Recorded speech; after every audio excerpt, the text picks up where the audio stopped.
नमस्कार, एजुकेशन नगरी की खास पेशकश एजुकेशन बुलेटिन में आपका स्वागत है। मैं हूं ललित वर्मा। चलिए रुक करते हैं शिक्षा जगत से जुड़ी बड़ी खबरों की ओर। भर्ती परीक्षाओं में पारदर्शिता लाने के लिए कर्मचारी चयन बोर्ड की ओर से पहली बार चतुर्श्रेणी कर्मचारी भर्ती से 2 गुना अभ्यर्थियों की OMR शीट सार्वजनिक करने का फैसला लिया गया। 1,41,000 अभ्यर्थियों की OMR शीट सार्वजनिक की गई, लेकिन ये फैसला अब सोशल मीडिया पर बोर्ड को ट्रोल करने का सबसे बड़ा कारण बन गया है। अभ्यर्थियों की जो OMR शीट जारी की गई है, उसमें ऐसी OMR शीट सामने आई है जहां परीक्षा तिथि अलग अलग लिखी गई है।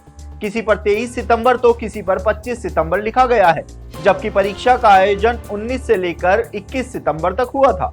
अभ्यर्थियों द्वारा सोशल मीडिया पर सवाल पूछने पर बोर्ड अध्यक्ष ने जवाब दिया कि गलती से हो सकता है, तो वहीं अभ्यर्थी सवाल कर रहे हैं कि गलती से 1-2 अभ्यर्थियों द्वारा ऐसा किया जा सकता है, लेकिन सोशल मीडिया पर ऐसी दर्जनों OMR शीट वायरल हो रही हैं। ऐसे में अब बोर्ड से अभ्यर्थी जल्द से जल्द स्थिति को साफ करने की मांग कर रहे हैं। राज्य में जारी विभिन्न सरकारी भर्तियों को लेकर युवाओं में खासा उत्साह देखने को मिल रहा है।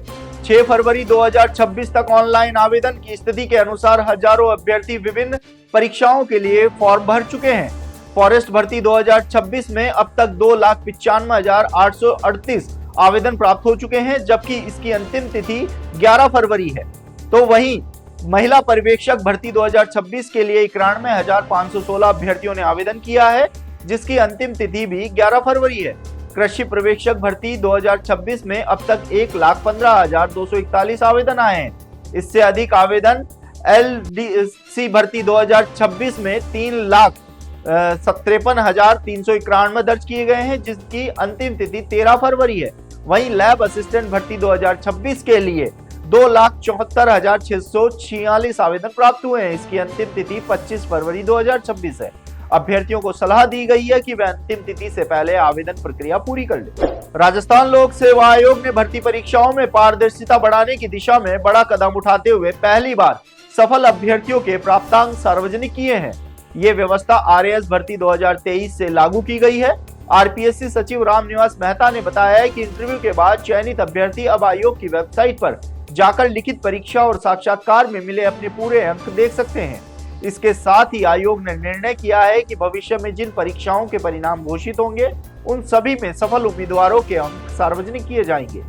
RAS 2023 के रिजल्ट एनालिसिस में सामने आया है कि चयनित 2166 अभ्यर्थियों में से 55.86% ग्रामीण क्षेत्रों से हैं, जबकि 44.14% शहरी क्षेत्र से है।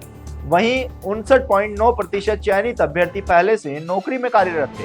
इंटरव्यू के लिए बुलाए गए अभ्यर्थियों में जयपुर जिला सबसे आगे रहा। संघ लोक सेवा आयोग यानी कि UPSC ने सिविल सेवा परीक्षा 2026 के लिए आधिकारिक नोटिफिकेशन जारी कर दिया है।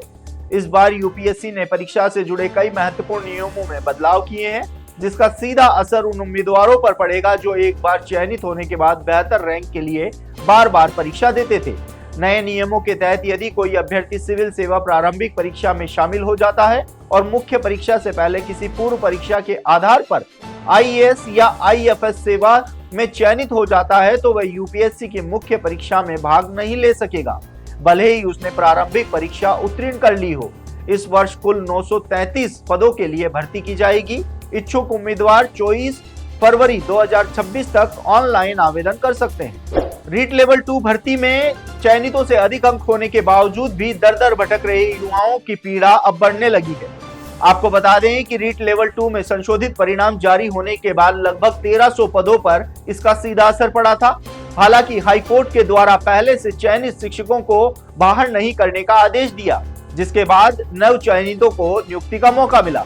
लेकिन पहले से चयनित अभ्यर्थियों से अधिक अंक होने वाले अभ्यर्थी अभी भी लगातार न्याय की गुहार लगा रहे हैं। ये अभ्यर्थी हाईकोर्ट पहुंचे और हाईकोर्ट ने इसको लेकर कर्मचारी चयन बोर्ड से जवाब भी मांगा था, लेकिन कर्मचारी चयन बोर्ड की ओर से लगातार जवाब में देरी इन अभ्यर्थियों में आक्रोश बढ़ा रही है। अभ्यर्थियों ने आरोप लगाया है कि 2012 के एक मामले में सुप्रीम कोर्ट ने फैसला दिया है, लेकिन इसके बावजूद भी कर्मचारी चयन बोर्ड इन अभ्यर्थियों को और देख नहीं रहा है।